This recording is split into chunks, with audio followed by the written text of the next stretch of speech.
అందరికీ నమస్కారం. మీరు ఎప్పుడు కూడా తెలిసి తెలియని వాళ్ళ మాటలైతే ఎప్పుడు వినకండి. ఎందుకంటే ఇక్కడ ఒక టెక్నీషియన్ వచ్చారంట. వచ్చి గ్లీజర్ ఇక పని చేయదు, పక్కన పడేయండి అని అయితే చెప్పారంట. ఆయన చేసిన తప్పు ఏంటంటే కనీసం ఇది ఓపెన్ చేసి లోపల కంప్లైంట్ ఏంటో కూడా చూడలేదు. సో ఇప్పుడు మీకు ఇది ఓపెన్ చేసి చూపిస్తాను లోపల ఏంటో చూడండి. మీరు ఒక విషయం బాగా గుర్తుపెట్టుకోండి, ఏ గ్లీజర్లో కూడా లోపల ఎక్కువ పార్ట్స్ అయితే ఏమీ ఉండవండి. జస్ట్ ఒక హీటరే ఉంటుంది అంతే. ప్రతిసారి ఆ హీటరే కంప్లైంట్ వస్తూ ఉంటుంది.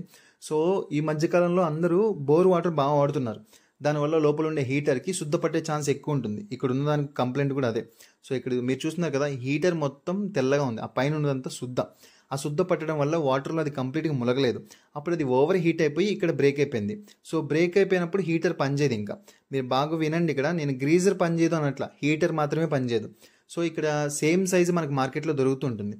సో ఆ హీటర్ ఒకటి చేంజ్ చేసుకుంటే సరిపోద్ది. దీనికోసం మీకు గ్రీజర్ పోయిందని అనుకొని మీరు కొత్తవి కొనుక్కోవాల్సిన పని అయితే లేదు.